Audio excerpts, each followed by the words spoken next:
One Piece is a series that, while nearing its conclusion, still manages to stay fresh and exciting with each installment. Sometimes it feels like I'm just punching in my card each week for when the newest chapter comes out, considering I've been following the series since high school, and had it in my consciousness far earlier in the days of 4Kids. And while there are many theories about the twists and turns that could be explored with this series, I want to talk about one of the story beats that is shocking, understandable, and one of the oldest tricks in the book. Quite literally. I'm not going to bore everyone with a recap of a 1,000 chapter story. You know the drill. It's about the stretchy guy who wants to be king of the pirates. One Piece is often touted for how well its detailed world building is, and I myself have fallen into this camp before. And the base of any world building endeavor is to make the world itself quite iconic. The Earth in One Piece is almost entirely covered in ocean, which gives the author, Eiichiro Oda, plenty of play in exploring the pirates sailing the high seas. However, it would take until relatively recently in the series' production when the infamous Dr. Vegapunk would reveal that the world has been flooded and that a whole civilization has been buried at sea. While this bombshell has had a little time to process, it very quickly became evident to me that this is one of the most brilliant moves that Oda could have made. There's been so much happening recently in the series that it's been a bit overlooked by now, but it quite literally is the oldest trick in the book.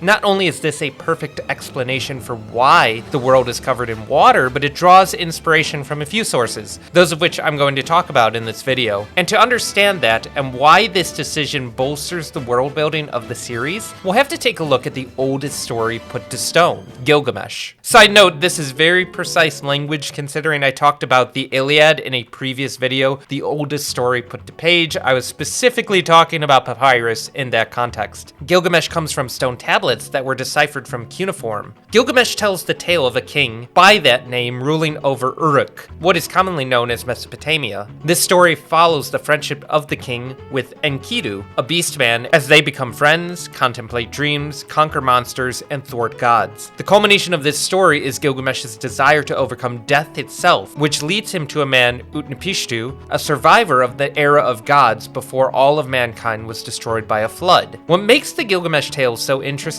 and exciting to me is that it shares a history with the story of Noah in the Bible, cataclysmic floods that forcibly changed their entire history moving forward in both entries. And there are a lot of flood myths from different cultures and contexts, but I believe the similarities in the biblical and Sumerian floods echo closest to the one that's going on in One Piece. It's not hard to see the biblical influences in a series like One Piece since Noah's story is commonly understood, so we'll take a look at that one first. The series has a plethora of Christ-like figures, such as Bartholomew Kuma, or Luffy himself, considering the word Nika is most recognizable from the monogram Ixunika, which means Jesus conquers. Noah's Arc plays a huge role in the Fishman Island arc, about bringing the equalization between fishmen and humans. Genesis and Noah's Arc are directly caused by the sinful nature of what man has become. God casts a flood to wipe out all of mankind, except for a noble few belonging to Noah's family. Two of every creature are brought aboard, they're at sea until a dove brings an olive branch, and God gives us the rainbow as a promise to never flood the world again. The Catholic perspective on this event is quite intriguing, considering it doesn't require or deny multiple interpretations of there being a global flood or not. Pope Pius VII said, in a simple and metaphorical language adapted to the mentality of people but little cultured, both state the principal truths which are fundamental for our salvation, and give popular description of that truth. Setting aside the geological evidence for some dramatic flooding event that occurred in that region roughly around 3,000 years ago, here comes Gilgamesh, and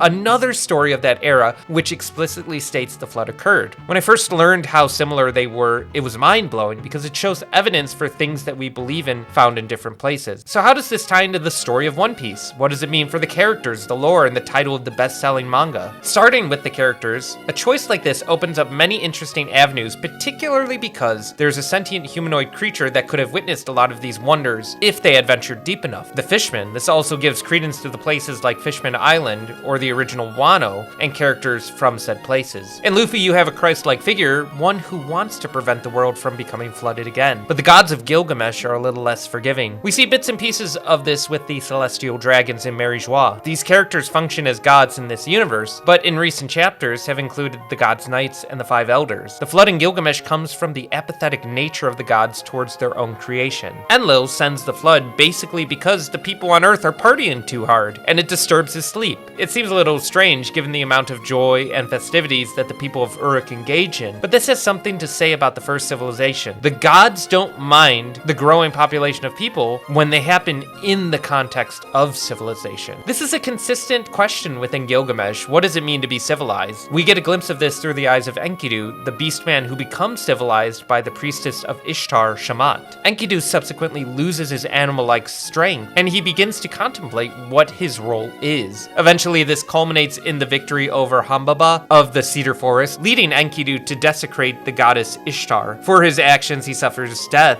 which drives Gilgamesh to find a cure for his own death. In the context of One Piece, could you really consider pirates being part of a civilization? To reach the only survivor of the flood, Utnapishtim, Gilgamesh is pushed to his physical limits despite being part god himself. The cure for immortality is a flowering fruit at the bottom of a deep lake. It shouldn't be hard to see the importance of magical fruit in the story of One Piece. Gilgamesh is able to acquire what he wants and prove its power back at the city of Uruk, but while taking a bath, a snake steals it, and he just goes on life like nothing really happened. I mean, I know bathhouse seasons in One Piece are pretty distracting, so it could be quite understandable. Effectively, what is a writer's goal when introducing a flood into their story? In the case of One Piece, the Bible, and Gilgamesh, it's used to draw a distinct line between the old and the new era. In Genesis, the rainbow is God's symbol for man that he will never flood the world again, but both Gilgamesh and One Piece don't have that guarantee. And especially in the case of One Piece, Emu and the world government are actively trying to flood the world again. And at the time of making this video, we don't know the exact reason for why the original flood occurred, though many have speculated. And I believe the direction of the story must require the impending flood event to be prevented. In the Bible, the condition of the pre-flood earth is made quite clear. Humanity's sinfulness leads to its destruction. Crossbreeding angels with men results in Nephilim, and giants are roaming about the world. Given the focus on hybrid beings in One Piece, especially recently in the Elbaf Arc, it seems like Oda is playing with this idea a little bit. There's some dynamic of purity that is evident in Mary Joie with the celestial dragons not even wanting to breathe the same air as the peasant class. And Luffy's dream, being related to a world without hunger no matter who or where you're from, is in direct conflict with that prejudice. Furthermore, the wanting to flood the world again could be the great pirate era spiraling out of control, especially given the events prior to the Egghead Island incident. Whether it's Gilgamesh, the Bible, or One Piece, flood narratives are exciting for the readers because we're usually just given enough information to speculate on the details of what led up to such a dramatic event. I don't think One Piece is derivative in its applications of these themes, and by the way they're conveyed, it's helping expose people to stories omnipresent throughout history. And I hope with this video, you guys can come to appreciate them too. Thank you so much for watching. Please leave a comment about what you think down below about One Piece's impending conclusion. I really like that I'm able to tackle old media that I'm consuming now, and how I'm connecting the dots between the media I consume from today. God bless, and I'll see you all